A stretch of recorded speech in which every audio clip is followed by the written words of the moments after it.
I'm illustrating the thing. Go ahead. Sure. How are you approaching Wednesday night? As an opportunity to get better, but for many different reasons. We want to compete, we want to perform. To win the game is not the end outcome for us, but we want to perform, we want to compete, we want to put on a good product on the field for the fans. But it's about giving opportunity to a lot of these guys as well. Trying to keep the squad in shape and sharp is super important to me. So utilization of a lot of the players will be important. But yeah, just continue to put on an entertainment for the supporters, which they deserve. If we can get 3 points out of it, great. But the result is not the driving factor for us this Wednesday. There's a rule, like you have to start a certain amount of starters in this game? No real rules. We'll definitely put, almost every single player in the first team given an opportunity on the roster. We'll have a lot of guys play in the first half and then in the second half as well. We're working out those little details with Aston Villa themselves right now. Mm-hmm. But there's been no, we must do this or we must do that. It's about just going out there to try and get the team sharper. And as someone who's from Great Britain, what's it mean to play against a Premier League team for you? Yeah, it's a great personal accomplishment. I'm a fan of both Unai and his staff and what he does with the team, and a massive fan of Villa themselves as a club. So it's going to be exciting to come up against these guys. We know where they're at in their season. They're just trying to get fit and get sharp for their upcoming EPL season and campaign. But we have our own objectives as well. Like I just mentioned, is to try and get the entire roster feeling a little bit fitter, a little bit sharper, continue to work on our identity in this game so we can use it as a platform for that. Justin. Yeah, kind of speaking to that, fellow Fall is going to be here and available for that game. Are you looking forward to just seeing those first minutes from him, and especially against the side with the talent that Aston Villa has, of course? Yeah, absolutely. He'll get, I think he's going through all of his medicals and the details today, so he'll get a training session in with us tomorrow. But that'd be a great example of, even with just one session, we're going to get him an opportunity to get on the field and play. Probably not knowing, too much about him. I'll get to see his natural behaviors tomorrow. But yeah, looking forward to Falu. Is this also an opportunity, just looking at like City 2 have a little bit of a break coming out there? Players have been bouncing up and down between the two clubs. It's an opportunity to get some of those young players and experience against the Premier League side as well. I think so. I'm talking with the club right now on how do we want to approach that. We have a squad now that we're finally getting healthy. I know that's been a talking point here for a while, but we're getting healthier. We have guys available to use in the first team as well. So we just want to find the best balance for everybody for Wednesday's game. So working out those little details we're doing today and tomorrow. And like, obviously results of a friendly don't matter, but do you look at this as an opportunity to not say gain momentum, but to maybe kind of figure some things out on how you can then go into Nashville next weekend? And yeah, we'll compete. We'll compete to win. But how I go about that will look different. I won't try and just have a starting 11 for 90 minutes and stretch those guys. We'll do it in a way that utilizes the development of the team. But I'm a competitor, and I know the players are, and I want to win the game for sure. But there'll be a couple of processes put in place in how we go about trying to do that. Thanks, guys. Yeah. Go ahead, Joey. Hey, Critch. I know you watch a ton of film for a friendly like this. I mean, how much scouting do you do of Aston Villa, and just taking into account like it is them getting ready for a season, things like that? How much goes into that in the film room? For the Villa game specifically, little. Our film work now and our analysts are already focusing on Nashville. So that's the most important for us right now is watching and breaking down the Nashville game. Because when you go into a game like this against Aston Villa, into a new season, I know they just played yesterday, I think tied 2-2. They're going to play, this similar to us, they're going to play a roster of 17 to 22 players tomorrow. He's probably going to break up the team quite a lot in how he approaches themselves. It would be a guessing game for us in what they're going to try and who they're going to put on the field and what they're going to try and do. I've took a look at a couple of the clips from the game yesterday, but all of our focus right now is we have 10 days, or right now from now, probably like 12 or 13 days to prepare for Nashville. That's where the majority of our back work focus is going. But we'll use Wednesday as a chance to celebrate and entertain at Energizer Park against an EPL team. And, today is National Soccer Day here in the United States. Didn't know that. Yeah, nor did I until I saw it on Twitter this morning. your own journey coming to the United States, how have you seen the sport grow, and how do events like this maybe help people in the community here in America learn more about soccer and celebrate soccer? Yeah, I mean, it's the fact that an EPL team is coming into St. Louis and playing us is a great achievement for the club and a moment that we absolutely should celebrate. I've been here since 2009. I've seen this sport grow in two ways. One being just the quantity, the amount of young players in this community that are playing, the amount of MLS clubs that's grown from '09 to now 2025 is one thing, but the quality is also another thing. College teams, youth teams, MLS teams, everything has grown in quality. So they're doing all the right things in this country. I'm very, very excited for the World Cup next year, and then the continued growth of the sport after that event. So the US is in a great place right now with soccer, and hopefully it just keeps improving. Thanks, Chris. Go ahead, Tom. So as you were a Liverpool fan, right? Yes. Did you go to games? Did you ever see Aston Villa play? And Yes, and yes, I've been to many games, probably 100. I don't know, maybe more. I've watched a lot of football live in the stands and the stadiums. It's all I seem to do in my spare time at home on the TV is watch football. So yeah, I've been to a ton of games. Anfield was the home stadium of Liverpool, and that was just a fantastic environment and venue to play at. So yeah, I've been to many games. But it's got to be something you talked about. But could you even imagine be coaching against an EPL team?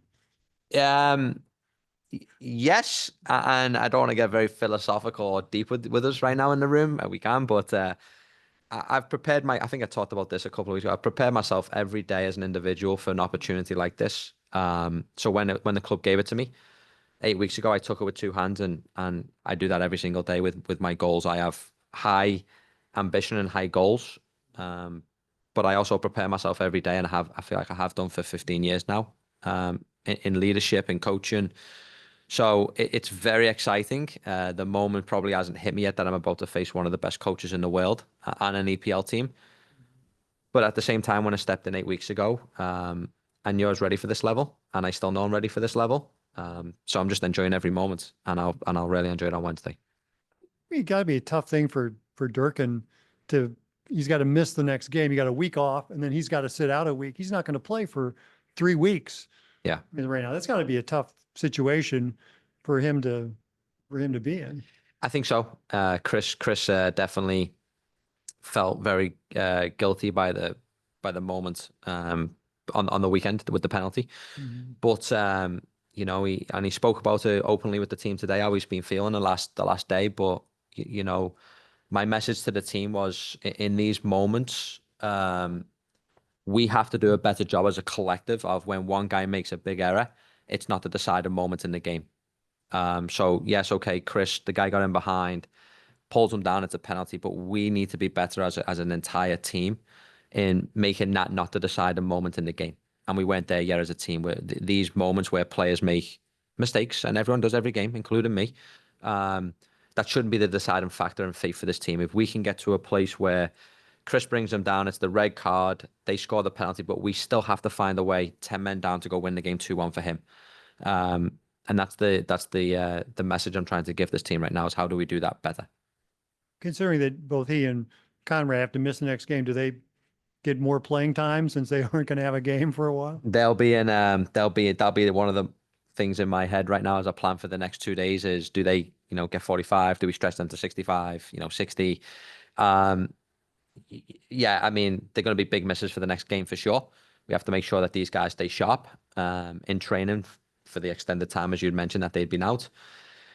But yeah, right now, all I can think about is giving guys, everyone on the team, the opportunity to feature against an EPL team.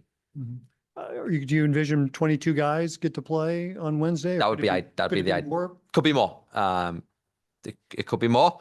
I would say right now we're probably, at least at that number.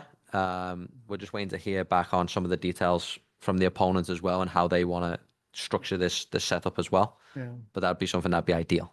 Yeah. So there's no roster limits. There's no substitution limits. Yeah. Anything goes. Yeah. No. I'm trying to think. I had a question. Hang on a second. Stall for time. Go ahead. No problem. Well, Go on, Justin. has one. Well, yep. Coach, just kind of like looking at just the global perception of St. Louis City, do you think a match like this can get some extra eyes on the club, and just like the moment that it potentially brings to the club and its just like greater standing in global football? Yeah, I think it was a great decision for the club to put the game on. It brings, like you said, a global audience to us. It brings a celebration. I know we've done it with Bayern Leverkusen a few years back as well. And if I remember, that might have been the year they went on unbeaten and won the league. Yeah. So it's a moment to celebrate. As a Liverpool fan, I hope Aston Villa don't do that, but all credit to them if they do. But yeah, these are moments we should celebrate. We bring in an EPL team, one of the best leagues in world football, one of the teams that's been competitive there now for many, many years. We bring a team like that into the city. We need to celebrate them moments.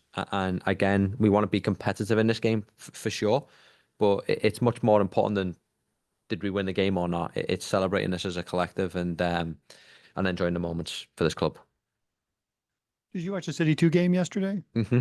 It looked like Miggy Perez was noticeable. What have you seen him developing, getting his confidence back? Yeah, absolutely. I know he played a couple of games as a right back for Hackworth. So he was put in from a midfield into a fullback, similar back into the midfield now. So what that shows is it's always great for young players to learn the game from a different lens and different perspective. Miggy's doing well. He's been in our training environment a few times last month just to train with the team. I think in the break that they had off as well, he came in with us to train. So, Miggy, including that, along with the other homegrowns, Mackay, Tyson, Caden, all guys that I've got my eyes on, and I'm excited to see how they keep doing under Hack with City 2. They've gone on a 10-game unbeaten streak right now, so they're putting in some really good performances, getting some really good results. So that shows that when you look at the development platform, like the Next Pro, we have such a high quality team here. How do we as an organization get the most efficiency out of this club as well in these situations? And you had this with the guys coming back from injuries. You had, for the first time in a while, you had decisions to make. It was not who to call from City 2. But last week you had healthy scratches. You had guys.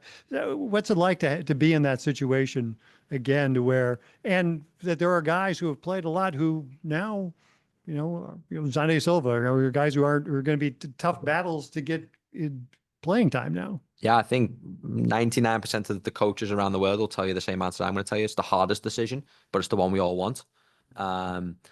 I want to have to make hard decisions every day on this job. It shows that these guys are competing against each other. They're making my job tough. So as you'd mentioned, I think it was maybe the first time sitting in the chair with the group that I'd had to make a couple of hard decisions, but I wanted that. So it's only going to get harder now with the guys coming back from injury. So yeah, it's a hard decision, but I like it. Was everybody available on Wednesday? Mike, the injured, other than the injured guys, yeah. Kessler, Nielsen, Kessler, Nielsen, and Wenzel. Everyone else will be available for selection. We'll wrap things up with Rockio.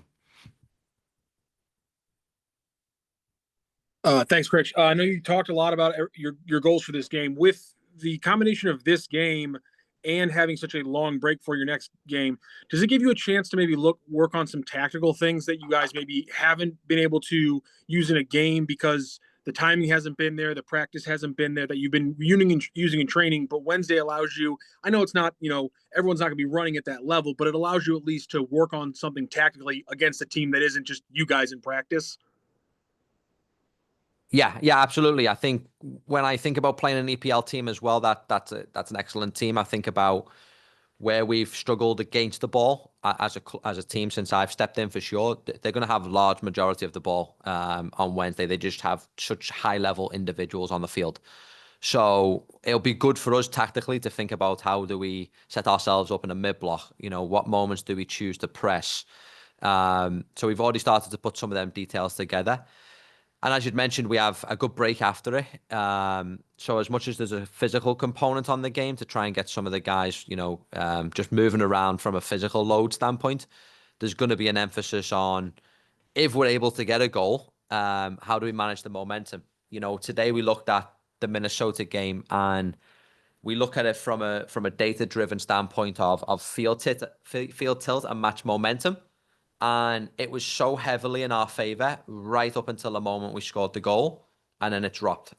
So now we'll get to analyze that against Aston Villa. If we can go up a goal, how do we create certain behaviors now where we don't allow the momentum to shift on the opposition's favor? So some of these details will be a great look for us on Wednesday in a non-pressured game almost for the players and for the staff. We can just look at it very objectively and see where we can still get better as a group. Awesome. Critch, thank you. Thank you, everyone.